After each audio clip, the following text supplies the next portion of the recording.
जय हिंद स्टूडेंट्स, आप सभी का बहुत बहुत वेलकम है आपके अपने YouTube channel Sonu sir classes में। उम्मीद करता हूं आप सभी स्वस्थ और मस्त होंगे और आप सभी की स्टडी भी काफी अच्छे से चल रही होगी। आप सभी कैसे हैं, एक बार लाइव चैट में फटाफट से बताइए, फिर हम लोग आज के सेशन में आगे बढ़ेंगे डियर स्टूडेंट्स। तो आप सभी का पिछले सेशन में लाइट यूनिट मैंने स्टार्ट कर दिया था और पहला चैप्टर आप सभी को काफी अच्छे से एक्सप्लेन करा था, ब्रॉड में एक्सप्लेन करा था और एक एक पॉइंट हमने आपको एक्सप्लेन कर दी थी। तो बच्चों, जो भी बच्चे ने उस क्लास को मिस कर रखा है ना, वो जा करके रैंकर्स प्लेलिस्ट जो बनी हुई है रैंकर्स बैच की है ना, वो आप जाकर के वहां से कंप्लीट कर लीजिएगा या आपको टेलीग्राम ग्रुप में मिल जाएगा, तो टेलीग्राम ग्रुप से ज्वाइन कर लीजिएगा। फ्री पीडीएफ नोट्स के लिए भी टेलीग्राम ग्रुप को आप ज्वाइन कर लीजिए, लेटेस्ट क्लासेस के लिए टेलीग्राम ग्रुप को ज्वाइन कर लीजिए। और rankers batch plus polytechnic entrance exam preparation 2024 playlist में आपको पूरी की पूरी सिलेबस मिल जाती है। वहां से आप तैयारी कंप्लीट पूरी हमारे साथ जोड़ करके बेहतरीन और फ्री तैयारी आप कर सकते हैं। जबरदस्त तैयारी बच्चे कर सकते हैं, UP Bihar polytechnic plus IRT तीनों की। ठीक है, चलिए। तो बच्चों, आप सभी का जो पहला चैप्टर हमने कंप्लीट करा दिया था वो था नेचर ऑफ लाइट, यानी कि आपकी प्रकाश की प्रकृति और परावर्तन। इसका सबसे पहला क्वेश्चन आप सभी के स्क्रीन पर आ चुका है बच्चों, ध्यान दीजिएगा कि आपका सबसे पहला क्वेश्चन यानी कि हम लोग के इस पहले चैप्टर का लाइट का क्या कह रहा है कि कोई मनुष्य समतल दर्पण की ओर 50 सेंटीमीटर की दूरी से 10 सेंटीमीटर प्रति सेकंड के वेग से चल रहा है। 3 सेकंड के पश्चात मनुष्य और उसके प्रतिबिंब की बीच की दूरी होगी। अ man is walking at a speed of 10 centimeter per second at a distance of 50 centimeter towards a plane mirror. After 3 seconds the distance between the man and his image will be, है ना। ये आपका सवाल है। तो ये हमारा एक प्लेन मिरर है, ठीक है, ये एक हमारा प्लेन मिरर है बच्चों। और प्लेन मिरर के सामने एक आप ये खड़े हैं, आप हैं ये, ठीक है, ये आप हैं। और आप प्लेन मिरर के साइड में मतलब प्लेन मिरर की तरफ क्या कह रहा है, ये 50 सेंटीमीटर की आप दूरी पे खड़े हैं, ठीक है। और 50 सेंटीमीटर की दूरी पे खड़े होने के बाद यहाँ पे आप मिरर की तरफ 10 सेंटीमीटर प्रति सेकंड की वेग से वेलोसिटी से चल रहे हैं और 3 सेकंड तक चलते हैं। तो 10 सेंटीमीटर आप कितने सेकंड में चल रहे हैं, 1 सेकंड में चल रहे हैं, है ना। 1 सेकंड में आप 10 सेंटीमीटर चल रहे हैं। तो इसका मतलब है कि अगर मैं कहूं आपसे कि आप 3 सेकंड तक चलते हैं तो कितनी दूरी चल जाते हैं आप, तो आप कहोगे कि सर 3 सेकंड चल रहे हैं, तो 3 सेकंड में हम यहाँ पर चल जाएंगे कुल मिलाकर के 30 सेंटीमीटर की डिस्टेंस, है ना। तो 30 सेंटीमीटर की आप डिस्टेंस चल जाएंगे। टोटल डिस्टेंस कितनी थी, 50 सेंटीमीटर। 30 आपने कवर कर लिया, तो बाकी का बचा हुआ अब आपके बीच में यहाँ पर आप आ गए, तो आपके बीच की और मिरर की डिस्टेंस कितनी हुई, 20 सेंटीमीटर। तो सवाल ये है आपसे कि आप पश्चात मनुष्य और उसके प्रतिबिंब की बीच की दूरी कितनी होगी। तो समतल दर्पण में क्या होता है कि जितनी दूरी पे मनुष्य होता है उतनी ही दूरी पे उसकी इमेज होती है दूसरे साइड। तो 20 सेंटीमीटर की दूरी पर यहाँ पर इमेज होगी, तो 20 प्लस 20 यानी कि यहाँ पर 40 सेंटीमीटर की दूरी पर क्या है, ये मनुष्य होगा। यानी option number D will be correct option. 40 centimetre will be correct option. यहाँ पर 40 सेंटीमीटर बच्चों एकदम राइट आंसर होगा, ऑप्शन नंबर डी जो है करेक्ट ऑप्शन है, ठीक है। चलिए, तो यहां पर 40 centimetre will be correct option, 40 centimetre जो है आपका राइट ऑप्शन हो जाएगा। तो ये आपका 40 सेंटीमीटर की दूरी पे हो जाएगा। अब चलिए चलते हैं हमारे नेक्स्ट क्वेश्चन की तरफ। अगला क्वेश्चन देखते हैं क्या है। तो देखिएगा बच्चों, नेक्स्ट क्वेश्चन आप सभी की स्क्रीन पर आ चुका है।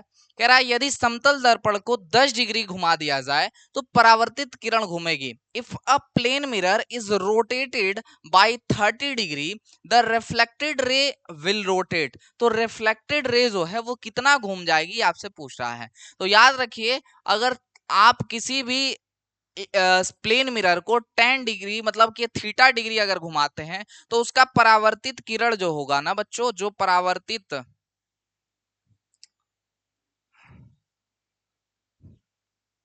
परावर्तित किरण होगा वो 2 थीटा जो है घूम जाएगा, है ना।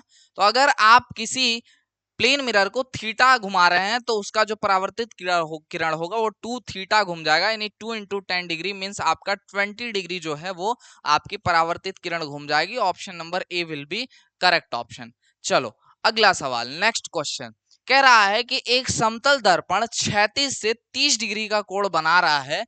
यदि एक ऊर्ध्वाधर किरण दर्पण से टकराती है तो दर्पण एवं परावर्तित किरण के मध्य कोण कितना होगा, ये आप सभी से पूछा जा रहा है। A plane mirror is making an angle of 30 degree with the horizontal. If a vertical ray strikes a mirror, then the angle between the mirror and the reflected ray will be, है ना। तो mirror और reflected ray के बीच में angle कितना होगा, ये आपसे पूछा जा रहा है ना। तो मान लो हमारा ये आपका हॉरिजॉन्टल प्लेन है, इस पे मैं 30 डिग्री की कोण पर घुमा करके या ऐसे 30 डिग्री का कोण बनाते हुए एक मिरर रख दे रहा हूं, ठीक है। अब मिरर के ऊपर एक आपकी 90 डिग्री का एंगल बनाते हुए, यानी वर्टिकल लाइंस जो है आपका यहाँ पर आ रही है, ठीक है।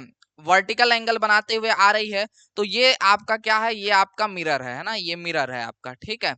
इस मिरर पे वर्टिकल ये आया, तो ये एंगल अगर 30 डिग्री है तो ये टोटल आपका कितना होना चाहिए, 90 होना चाहिए, है ना। वर्टिकल जब आ रहा है तो ये वाला एंगल कितना हो जाएगा आपका, यहाँ पे ये हो जाएगा आपका 60 डिग्री, ठीक है। अब ये 60 डिग्री है, तो 60 डिग्री ये और 30 डिग्री ये आपका आपतित किरण है। 60 डिग्री ये और 30 डिग्री और आप ले लेंगे तो आपको क्या मिल जाएगा, अभिलंब मिल जाएगा। तो यहाँ पर ये 30 डिग्री का कोण बनाते हुए अभिलंब के साथ क्या है, ये कोण आ रही है। तो 30 डिग्री का कोण बनाते हुए ये रिफ्लेक्ट भी होगी 30 डिग्री का, और 30 डिग्री का कोण बनाते हुए रिफ्लेक्ट हो रही है। तो ये जो आपका समतल है ना, समतल के साथ इसका जो कह रहा है क्या कि तो दर्पण एवं परावर्तित जो किरण है उसके बीच में कितना एंगल होगा, ठीक है, बिल्कुल। तो यहाँ पर 60 डिग्री ये एंगल है, तो ये भी तो 60 डिग्री ही तो होगा, मतलब जो कि आपका यहाँ पर ये मिरर के साथ ये एंगल बन रहा है, तो ये 60 डिग्री का कोण होगा, जो कि कौन, यहाँ पर दर्पण एवं परावर्तित किरण के मध्य बनेगी, जो कि यहाँ पे 60 डिग्री है। Option number C will be correct option, यानी 60 डिग्री का कोण बनाएगी कौन, परावर्तित किरण और आपका समतल दर्पण, ठीक है। चलो अगले सवाल के ऊपर, नेक्स्ट क्वेश्चन कह रहा है कि निम्नलिखित रंगों के प्रकाश में से किस रंग के प्रकाश का प्रकीर्णन सबसे अधिक होता है। Which of the following colours of light scatters the most, लाल, हरा, बैंगनी या पीला। तो सबसे ज्यादा जो प्रकीर्णित होता है वो बैंगनी, option number C will be correct option. Violet colour जो है वो सबसे ज्यादा यहाँ पर स्कैटर होता है, ठीक है। चलो अगला सवाल कह रहा है कि कोई मनुष्य समतल दर्पण की ओर 60 सेंटीमीटर की दूरी से 5 सेंटीमीटर प्रति सेकंड के वेग से दर्पण की ओर चल रहा है। 7 सेकंड बाद मनुष्य और उसके प्रतिबिंब की बीच की जो दूरी होगी वो कितनी होगी, आपसे पूछ रहा है ना। तो जो आपका मनुष्य है वो 5 सेंटीमीटर प्रति सेकंड के वेग से चल रहा है ना। क्वेश्चन इंग्लिश में क्या कह रहा है, a man is walking towards a plane mirror from a distance of 60 centimetre with a velocity of 5 centimetre per second. After 7 seconds the distance between the men and his image will be, ये सवाल है ना। तो आपका जो ये व्यक्ति है, जो मनुष्य है, ये आपका 5 सेंटीमीटर प्रति सेकंड यानी 1 सेकंड में कितना ये ट्रेवल कर रहा है, 5 सेंटीमीटर ट्रेवल कर रहा है ना। और 7 सेकंड बाद मनुष्य का हमें बताना है, मनुष्य और उसके प्रतिबिंब के बीच की दूरी। तो 7 सेकंड में ये कितना चल लेगा, 7 गुणा 5 यानी कि 35 सेंटीमीटर चल लेगा, है ना। तो 35 सेंटीमीटर चल लेगा। तो ये अगर हम माने ये आपका मिरर है और ये हमारा ये व्यक्ति है ना, चंगी लाल, ठीक है। तो इस चंगी लाल और इस मिरर के बीच की जो डिस्टेंस आपको बताई गई है वो स्टार्टिंग में 60 सेंटीमीटर बताई गई है ना, 60 सेंटीमीटर बताई गई है। तो 60 सेंटीमीटर के बाद क्या होगा, या 60 सेंटीमीटर बताई गई है, और जब ये 5 सेंटीमीटर प्रति सेकंड की रफ्तार से चल रहा है 7 सेकंड तक चलने के बाद ये 35 सेंटीमीटर क्या करता है, ट्रेवल कर लेता है। तो इसके बाद ये डिस्टेंस कितनी बच जाएगी, 25 सेंटीमीटर बच जाएगी ना भाई, 35 5 40 20 60 हो जाएगा, ठीक है। तो जितनी यहाँ पर इसकी डिस्टेंस होगी मिरर के साथ, उतनी ही इसकी इमेज की भी डिस्टेंस होगी, यानी 25 सेंटीमीटर। तो 25 प्लस 25 मतलब यहाँ पर जो डिस्टेंस होगा इसके इमेज के साथ वो 50 सेंटीमीटर का होगा। तो यहाँ इमेज के साथ जो इस व्यक्ति के बीच की डिस्टेंस होगी, दूरी होगी, वो 50 सेंटीमीटर होगा। D option will be correct option. D option बच्चों यहाँ पर राइट ऑप्शन आपका हो जाएगा। अगला सवाल, नेक्स्ट क्वेश्चन कह रहा है समतल दर्पण के सामने एक वस्तु दर्पण से 10 सेंटीमीटर की दूरी पर रखी गई है। दर्पण से प्रतिबिंब की दूरी होगी। An object is placed in front of a plane mirror at a distance of 10 centimeter from the mirror. The distance of the image from the mirror will be, है ना। तो कह रहा है समतल दर्पण के सामने एक वस्तु जो है दर्पण से 10 सेंटीमीटर की दूरी पर रखी गई है, तो दर्पण से प्रतिबिंब की दूरी कितनी होगी। तो अगर कोई आपका मिरर है और मिरर के सामने किसी डिस्टेंस पे कोई वस्तु अगर रखी हुई है, जो कि ये डिस्टेंस बता रहा है 10 सेंटीमीटर है, तो इस मिरर से उसकी इस वस्तु की इमेज की जो डिस्टेंस होगी वो उतनी ही डिस्टेंस होगी जितनी की डिस्टेंस पे यहाँ पर आपकी वस्तु रखी गई है। यानी B option 10 centimetre will be correct option. 10 centimetre जो है बच्चों एकदम राइट ऑप्शन हो जाएगा। ठीक है, चलो अगला सवाल, नेक्स्ट क्वेश्चन बच्चों ध्यान दीजिएगा। कह रहा है कि सूर्य का प्रकाश कमरे में नहीं पहुंचता फिर भी कमरे में अंधेरा नहीं रहता है। Sunlight does not reach the room at the room is not dark. प्रकीर्णन के कारण ड्यू टू स्कैटरिंग, अपवर्तन के कारण due to refraction, option number C ध्रुवण के कारण due to polarization, option number D इनमें से कोई नहीं यानी नन ऑफ दीज। तो राइट आंसर होगा बच्चे नन ऑफ दीज। ऐसा होता है विवर्तन के कारण आने की, आपका यहाँ पे विवर्तन इसका करेक्ट आंसर होगा कि विवर्तन के कारण अगर किसी कमरे में अंधेरे कमरे में किसी प्रकाश नहीं पहुंच रहा है तब भी वहां पर जो है एकदम से अंधेरा आपका नहीं होगा। ठीक है, तो यहाँ पर आपका ऑप्शन नंबर डी हो जाएगा। अगला सवाल देखो, कह रहा एक मनुष्य की लंबाई 1.4 मीटर है, तो उसको अपना पूरा प्रतिबिंब देखने के लिए दर्पण की कम से कम लंबाई लेनी होगी। The height of a human being is 1.4 meter. At least the length of the mirror will have to be taken to see its full image. तो उसे अपनी पूरी इमेज देखने के लिए यहाँ पर जो जिस लेंथ की इमेज जिस लेंथ की मिरर लेनी पड़ेगी उसकी क्या लेंथ होगी। तो मैंने कहा कि अगर आपके किसी भी मनुष्य की लेंथ अगर L है तो आपको मिरर लेना पड़ेगा L/2 लेंथ का, तभी उस व्यक्ति का पूरा इमेज आप देख पाएंगे। तो वो व्यक्ति जो है वो 1.4 मीटर लंबा है, 2 से भाग दे देंगे 0.7 मीटर मिल जाएगा। 0.7 मीटर की लंबाई का आपको यहाँ पर मिरर लेना पड़ेगा, तभी जाकर के आप उस व्यक्ति के यानी उस मनुष्य की लंबाई पूरी की पूरी लंबाई उस मिरर में उस इमेज उस दर्पण में देख पाएंगे। ठीक है, अगला सवाल, किस दर्पण से बने प्रतिबिंब का आवर्धन सदैव एक होता है। The magnification of the image formed by which mirror is always one.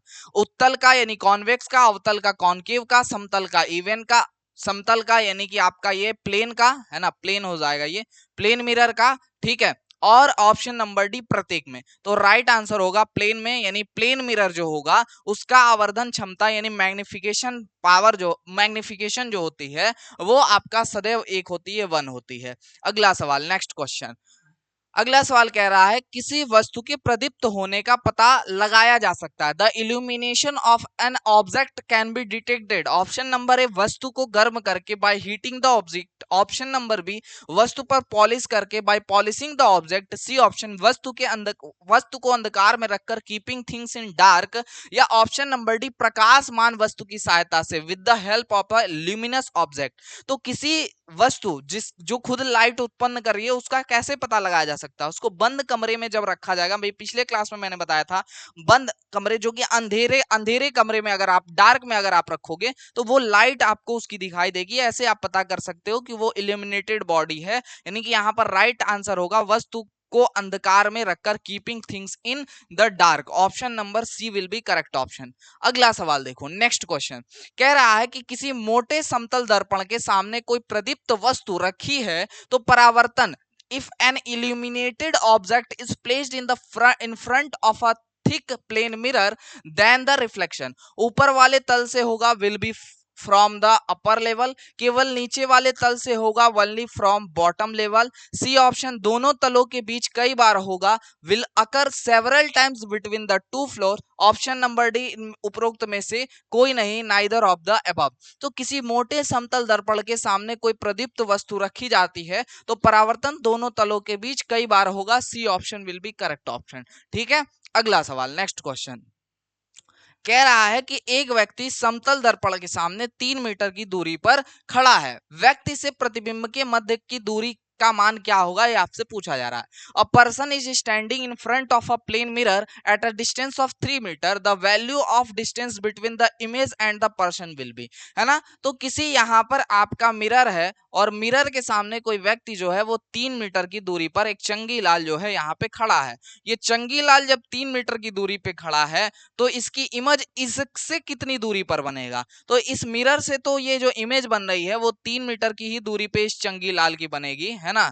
इस चंगी लाल की इमेज 3 मीटर की ही दूरी पे बनेगी, लेकिन इससे जो ये डिस्टेंस होगी वो 6 मीटर की होगी, यानी 6 metre. Option number C will be correct answer. यानी कि इस समतल दर्पण के सामने 3 मीटर की दूरी पे अगर कोई व्यक्ति खड़ा है तो उसकी इमेज और उसके बीच की जो दूरी होगी वो 6 मीटर होगी, 6 मीटर होगी। Option number C will be correct option. C option जो है राइट ऑप्शन होगा। अगला सवाल कह रहा है 72 डिग्री के कोण पर झुके हुए दो समतल दर्पणों में बने हुए प्रतिबिंबों की संख्या होगी। The number of images formed in two plane mirrors inclined at an angle of 72 degree will be. तो अगर आपका दो आपके यहाँ पर समतल दर्पण है जो कि 72 डिग्री पे झुके हुए हैं तो थीटा बराबर यहाँ पर 72 डिग्री हो जाएगा, और इसके बीच में आपको प्रतिबिंबों की संख्या यानी नंबर ऑफ इमेज n पूछ रहा है। तो n बराबर होता है बच्चों 360 बटे थीटा माइनस 1, है ना। ये आप फॉर्मूला लगाएंगे और आंसर करेंगे तो 360 बटा 72 कर लेंगे यहाँ पे और -1 कर लेंगे और सॉल्व कर लेंगे। तो 36 से ये 72 दो बार में चला जाएगा, है ना। और ये आपका 10 बार में 360 जाएगा, 2 से आपका ये 10 जाएगा 5 बार में, तो 5 में से 1 घटा लेंगे यहाँ पे तो आपको मिलेगा 4, यानी नंबर ऑफ इमेजेस जो बनेंगे वो बनेंगे 4 यानी 4, है ना। तो 360 डिग्री था, 36 दूना 72 हो गया, 36 से कम 36 यानी 10 बार में 360 और 2 बार में 72 कट जाएगा। 2 से 10 को काटेंगे 5 बार में कट जाएगा, 5 से 1 निकाल देंगे माइनस कर देंगे, तो 4 इमेज यहाँ पे फॉर्म होंगे अगर दो आपके समतल दर्पण 72 डिग्री के एंगल पे झुके हुए हैं तो। अगला सवाल कह रहा है एक मनुष्य समतल दर्पण से 3 मीटर प्रति सेकंड की गति से दौड़ रहा है, वह अपने प्रतिबिंब से जिस वेग से दूर भाग रहा है वह है। पॉलिटेक्निक 2014 में आया हुआ क्वेश्चन है। A man is running at a speed of 3 metre per second through a plane mirror, the speed with which it is moving away from its image. तो मैंने कहा कि अगर व्यक्ति v वेग से दौड़ रहा है तो उसकी इमेज जो दौड़ेगी वो 2v वेग से दौड़ेगी, है ना। तो मतलब अगर व्यक्ति जो है वो 3 मीटर प्रति सेकंड से यहाँ पर जो मिरर है उससे दूर भाग रहा है तो उसकी जो इमेज है वो 2 इंटू 3 मीटर प्रति सेकंड के वेग से भागेगी, यानी 6 मीटर प्रति सेकंड के वेग से उससे दूर भागेगी, है ना। तो यहाँ पर आपका राइट आंसर क्या हो जाएगा, ऑप्शन नंबर ए यानी 6 मीटर प्रति सेकंड, यानी जो उसकी इमेज होगी वो उससे दूर भागेगी 6 मीटर प्रति सेकंड के वेग से, है ना। चलो अगला सवाल, एक प्रकाश किरण एक समतल दर्पण पर लंबवत आपतित होती है तो परावर्तित किरण का मान क्या होगा। A light rays incident perpendicular on a plane mirror, the value of angle of reflection will be. तो आपका कोई प्लेन मिरर है अगर और इस प्लेन मिरर पे कोई आपकी किरण आ रही है जो कि 90 डिग्री पे आ रही है, यानी कि सीधे नॉर्मल पे आ रही है, तो नॉर्मल के साथ उसका जो एंगल आई है वो 0 होगा। तो ये एंगल आई बराबर होता है एंगल आर के, तो एंगल आर भी क्या होगा, 0 होगा, यानी कि 0 डिग्री के कोण पर क्या होगी, वो रिफ्लेक्ट हो जाएगी, है ना। तो परावर्तन कोण का जो एंगल आर का मान होगा वो भी 0 हो जाएगा। Option number A will be correct option. A option जो है आपका राइट ऑप्शन हो जाएगा। अगला सवाल देखो, कह रहा है निम्न में से किस अक्षर का समतल दर्पण द्वारा पार्श्व परिवर्तन प्रतीत नहीं होगा। Which of the following letters will not appear the to undergo lateral change through a plane mirror. मतलब लेटरल इन्वर्जन मतलब वो आपका उल्टा दाएं का बाएं बाएं का दाएं नहीं दिखाई देगा। वो कौन सा यहाँ पर आपको अल्फाबेट दिख रहा है, बी एफ जी या एम। तो एम क्या होता है, इसमें सिमेट्री के कारण आपको पार्श्व परिवर्तन नहीं नजर आता, डी ऑप्शन हो जाएगा। यानी इसका इमेज अगर मिरर के सामने देखोगे तो दाएं का बाएं और बाएं का दाएं नहीं होगा, बाकी का ए। आप अगर कुछ अनदर कुछ ऐसे अल्फाबेट है जिनका नहीं होगा, कुछ का होगा, जैसे बी को अगर आप देखते हो तो बी आपका ऐसे है तो इमेज मिरर में आपको बी ऐसे दिखाई देगा, उल्टा दिखाई देगा, ठीक है। इसे कहते हैं पार्श्व परिवर्तन, ठीक है। अगला सवाल कह रहा है एक प्रकाश किरण समतल दर्पण के साथ 30 डिग्री का कोण बनाती हुई आपतित होती है तो आपतित तथा परावर्तित किरण के बीच का कोण क्या होगा, ये आपसे पूछा जा रहा है। A light ray making an angle of 30 degree with a plane mirror incident occurs the angle between the incident and reflected ray will be, है ना। तो कह रहा है कि एक प्रकाश किरण समतल दर्पण के साथ 30 डिग्री का कोण बनाती हुई आपतित हो रही है। मतलब ये आपका समतल दर्पण है और इस पे जो किरण जो आ रही है ये 30 डिग्री का कोण जो है मिरर के साथ बना रही है। तो अभिलंब के साथ 60 डिग्री का बनाएगी, क्योंकि अभिलंब से इस मिरर के बीच में 90 डिग्री का कोण होता है। तो रिफ्लेक्टेड एंगल जो बनेगा वो 60 डिग्री का होगा, है ना। तो यहाँ पर जो आपकी इंसिडेंट और जो आपकी रिफ्लेक्टेड रे है ना, इन दोनों के बीच का जो कोण होगा वो 60 डिग्री प्लस 60 डिग्री मतलब आपका 120 डिग्री का कोण होगा, है ना। तो यहाँ पर जो आपतित किरण और परावर्तित किरण के बीच की जो एंगल होगी वो 120 डिग्री होगी। ऑप्शन नंबर यहाँ पे आपका सी ऑप्शन जो है करेक्ट ऑप्शन हो जाएगा। ठीक है, चलो अगला सवाल, नेक्स्ट क्वेश्चन। कह रहा है यदि किसी समतल पृष्ठ पर आपतित किरण अभिलंब के साथ 45 डिग्री का कोण बनाती है तो परावर्तित किरण द्वारा अभिलंब के साथ बना कोण होगा। If the incident ray on a plane surface makes an angle of 45 degree with the normal and then the angle made by the reflected ray with the normal will be, है ना। यदि किसी समतल पृष्ठ पर आपतित किरण अभिलंब के साथ 45 डिग्री का कोण बनाती है तो परावर्तित किरण द्वारा अभिलंब कितना बनाएगा। आपतित किरण अभिलंब के साथ यानी जो एंगल आई बनाया जा रहा है वो 45 डिग्री बनाया जा रहा है, तो आपके यहाँ पर परावर्तन के नियम के अनुसार एंगल आई बराबर एंगल आर होगा। इस हिसाब से एंगल आर कितना होगा, परावर्तित किरण कितना बनाएगी, 45 डिग्री बनाएगी, यानी ऑप्शन नंबर यहाँ पर ए विल बी करेक्ट आंसर। ठीक है, तो यहाँ पर अभिलंब के साथ जो बना कोण होगा परावर्तित किरण का वो ऑप्शन नंबर ए 45 डिग्री हो जाएगा। अगला सवाल देखो, नेक्स्ट क्वेश्चन। अगला सवाल कह रहा है बच्चों की प्रकाश की तरंगदैर्ध्य की परास है the range of wavelength of lights is. तो याद रखिए बच्चों, जो आपकी विजिबल लाइट्स होती हैं उनका वेवलेंथ होता है 3900 एंगस्ट्रॉम से लेकर के 7800 एंगस्ट्रॉम, है ना। लेकिन ये कभी कभी आपको 4000 एंगस्ट्रॉम से लेकर के और 8000 एंगस्ट्रॉम तक भी मिलता है। तो आपको 4000 से लेकर 8000 एंगस्ट्रॉम या 3900 लेकर के 7800 तक का एंगस्ट्रॉम मिलता है। तो दोनों ही आपका करेक्ट है, A option will be correct option, A option जो है आपका राइट ऑप्शन हो जाएगा। अगला सवाल, नेक्स्ट क्वेश्चन। कह रहा है अगला सवाल, समतल दर्पण की फोकस दूरी होती है the focal length of a plane mirror is, शून्य होती है, अनंत होती है, 25 सेंटीमीटर होती है, -25 सेंटीमीटर होती है। तो समतल दर्पण की जो फोकस होती है वो याद रखिए बच्चों अनंत होती है, इनफाइनाइट होती है, और पावर विल बी जीरो। यानी पावर क्या होता है, जीरो होता है, यानी जो क्षमता होती है वो जीरो होती है और जो फोकस होता है वो अनंत होता है। यानी ऑप्शन नंबर यहाँ पर बी यानी अनंत will be correct option, infinite जो है आपका राइट ऑप्शन होगा। अगला सवाल देखिएगा, नेक्स्ट क्वेश्चन। कह रहा है एक विद्युत बल्ब को 60 डिग्री पर झुके हुए दो समतल दर्पणों के बीच रखा गया है, इस बल्ब के कितने प्रतिबिंब दिखेंगे। An electric bulb is placed between two plane mirrors inclined at 60 degree, how many images will be seen if of this bulb, है ना। तो यहां पर कह रहा है कि थीटा बराबर क्या है आपका 60 डिग्री है, दो प्लेन मिरर्स के बीच जो है आपका 60 डिग्री का कोण है, तो नंबर ऑफ इमेज एन का क्या मान होगा ये आपका सवाल है। तो नंबर ऑफ इमेज एन बराबर होता है 360 डिग्री बटा थीटा माइनस का 1। तो यहां सॉल्व करेंगे बच्चों, 360 बटा थीटा यानी 60 और -1, है ना। सॉल्व करिएगा, 0 से 0 खत्म, 6 से 36 6 बार में खत्म, 6 - 1 बराबर 5, यानी नंबर ऑफ इमेज यहाँ पे 5। Option number C will be correct option, C option जो है आपका राइट ऑप्शन हो जाएगा। यहाँ पे 5 इमेज आपके यहाँ पर बल्ब के दिखाई देंगे। अगला सवाल कह रहा है कि आपका निम्न में से किस रंग के प्रकाश का प्रकीर्णन सबसे अधिक होता है, which of the following colours of light scatters the most, लाल, पीला, नीला, बैंगनी। तो सबसे ज्यादा जो स्कैटर होता है वो बैंगनी कलर है, D option will be correct option, D option आपका राइट ऑप्शन है। अगला सवाल देखो, नेक्स्ट क्वेश्चन। कह रहा है यदि समतल दर्पण को कोण पर, थीटा कोण पर, यहाँ मिसिंग है ये थीटा बना लेना, थीटा कोण पर घुमा दिया जाए तो परावर्तित किरण घूम जाएगी। अब if a plane mirror is rotated theta, है ना, rotated at an angle theta, ये थीटा इसके आगे लिखना, the reflected ray will be rotate. तो अगर किसी समतल दर्पण को थीटा घुमाया जाता है तो उसका जो रिफ्लेक्टेड रे होता है वो 2 थीटा घूम जाता है। A option will be correct option, A option जो है आपका राइट ऑप्शन हो जाएगा। अगला सवाल देखो, नेक्स्ट क्वेश्चन।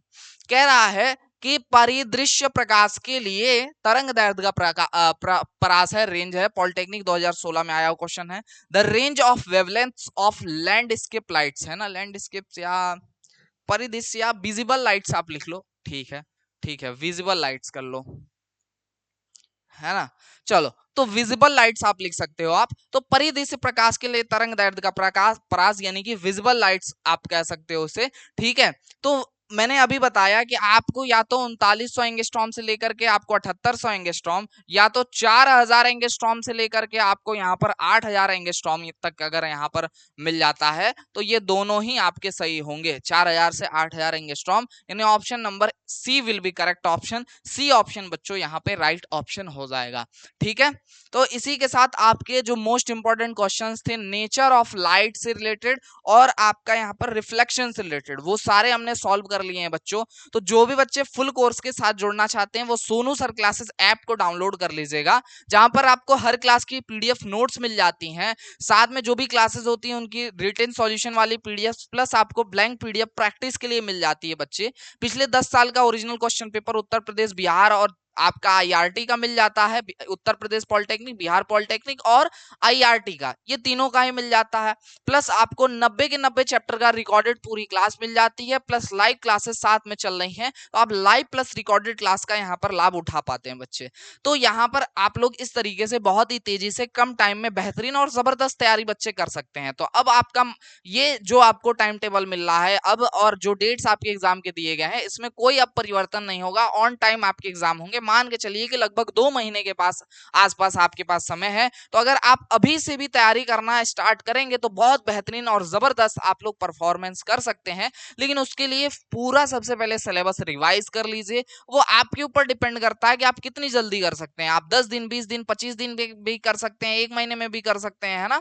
और उसके बाद ओरिजिनल क्वेश्चन पेपर सॉल्व करना आप चालू करिए। जब आप 20, 25, 30 सेट लगा लोगे तो आपको खुद में कॉन्फिडेंस आ जाएगा कि yes I can do it, मैं कर सकता हूँ। 100 में से 90, 95, 100 के 100 क्वेश्चन मैं करके आ सकता हूँ, क्योंकि आप पूरा का पूरा कंटेंट एक तरीके से आपके दिमाग में तब तक सेट हो गया रहेगा। और ये चीज तभी हो पाएगा जब आप चीजों को सेवरल टाइम्स रिपीट करेंगे। जो बच्चे हमारे साथ स्टार्टिंग से जुड़े हुए हैं वो इन चीजों को कई बार रिपीट कर चुके हैं अब तक, है ना।